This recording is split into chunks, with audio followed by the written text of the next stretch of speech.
যত দূর চোখ যায় দুই দিকে কেবল সাদা পাথর, মাঝখানে স্বচ্ছ নীল জল আর পাহাড়ে মেঘের আলিঙ্গন, যেন অপরূপ এক স্বর্গরাজ্য। সব মিলিয়ে অদ্ভুত এক সৌন্দর্যের ক্যানভাস। বলা হচ্ছে সিলেটের কোম্পানীগঞ্জ উপজেলার ভোলাগঞ্জ সাদা পাথর পর্যটন কেন্দ্রের কথা। চ্যানেলটিতে নতুন হয়ে থাকলে চ্যানেলটি অবশ্যই সাবস্ক্রাইব করুন এবং বেল বাটনে একটা চাপ দিয়ে রাখুন সবার আগে ভিডিওটা পেতে। সিলেট নগরীর সীমানা ছাড়ালেই লাক্কাতুরা চা বাগান, সারি সারি চায়ের গাছ দেখতে দেখতেই যাবেন অনেকটা পর। বাংলাদেশের এটি প্রথম চা বাগান। সিলেটের কোম্পানীগঞ্জ উপজেলার চমৎকার একটি গ্রাম ভোলাগঞ্জ। সিলেট শহর থেকে ভোলাগঞ্জের দূরত্ব 33 কিলোমিটার। ভারত থেকে নেমে আসা সীমান্ত নদী ধলাই। ধলাই নদীর জিরো পয়েন্ট এলাকা স্থানীয়ভাবে সাদা পাথর এলাকা নামে পরিচিত।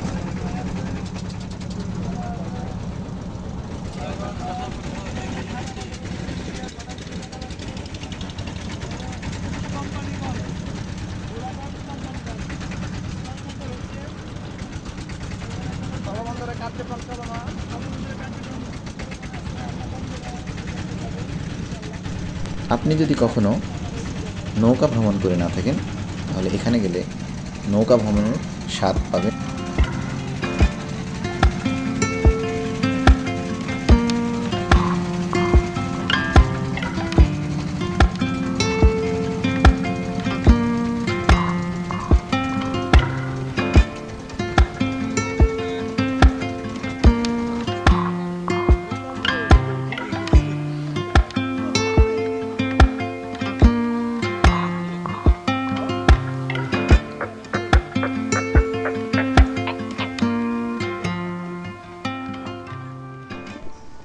শুধু নৌকা ভ্রমণই নয়,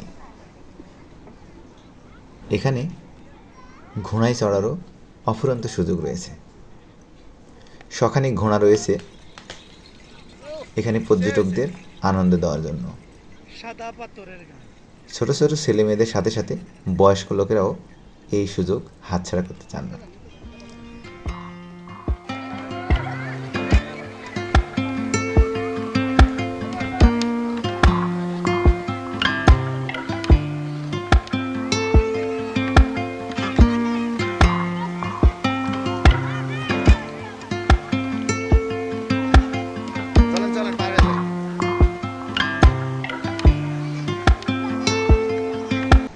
ছবি তোলার জন্য অন্যরকম এক পোজ দুই বন্ধুর মাঝে।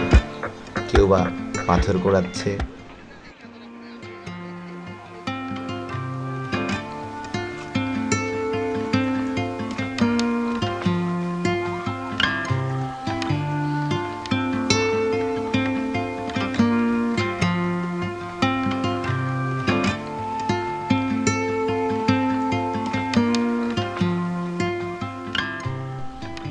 ভোলাগঞ্জ যাওয়ার সবচেয়ে ভালো সময় হচ্ছে বর্ষাকাল ও তার পরবর্তী কিছু মাস, অর্থাৎ জুন থেকে সেপ্টেম্বর।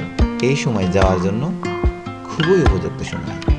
অন্য সময় গেলে সেখানে পাথরের সৌন্দর্য দেখতে পেলেও নদীতে বা ছড়ায় পানির পরিমাণ খুবই কম থাকবে।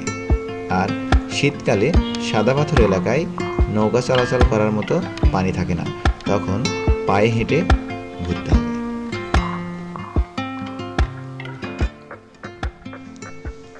পাথরের উপর দিয়ে প্রবল বেগে বয়ে চলা ধলাইয়ের কলকল শব্দে পাগল করা ছন্দ। সিলেট থেকে সাদা পাথর পর্যন্ত পুরোটা পথেই প্রকৃতি আর সৌন্দর্যে বিমোহিত করবে যে কাউকে।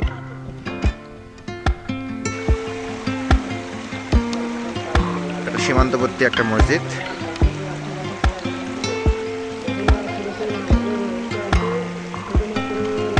ভোলাগঞ্জ জিরো পয়েন্টের ওপারে উঁচু পাহাড়ে ঘেরা সবুজের মায়াজাল। সেখান থেকে নেমে আসা ঝর্ণার অশান্ত শীতল পানির অস্থির বেগে বয়ে চলা গন্তব্য ধলাই নদীর বুক। প্রকৃতি যেন নিজ হাতে সাজিয়েছে। স্বচ্ছ নীল জল আর পাহাড়ের সবুজ মিলেমিশে একাকার। নদীর বুকে ছড়িয়ে ছিটিয়ে থাকা পাথরের বিছানা নদীটির শোভা বাড়িয়ে দিয়েছে হাজারো গুণ। সাদা পাথরের উপর দিয়ে বয়ে চলা ঝর্ণার পানির তীব্র স্রোতে নয়ন জোড়ায় আর শীতল জলের স্পর্শে প্রাণ জুড়িয়ে যায় নিমেষে।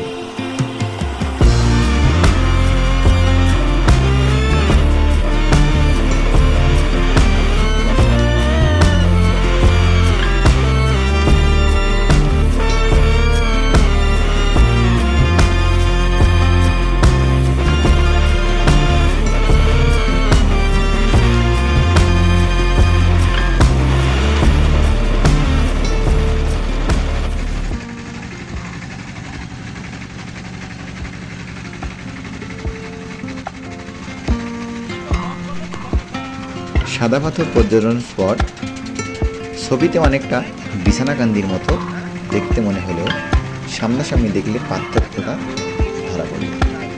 পাথর উত্তোলন নিষিদ্ধ হয় এখনও পুরোটাই প্রাকৃতিক এই স্থানটি। বিকেল হতে চলেছে, তাই বিদায় নিতে হচ্ছে। নতুন আরও একটি ভিডিওতে দেখা হবে। সে পর্যন্ত সবাই ভালো থাকবেন। বিদায় নিচ্ছি পাথরের দেশ থেকে, অর্থাৎ সিলেট থেকে। সকলের সুস্বাস্থ্য ও মঙ্গল কামনা করে আজকে এ পর্যন্ত। ধন্যবাদ সবাইকে।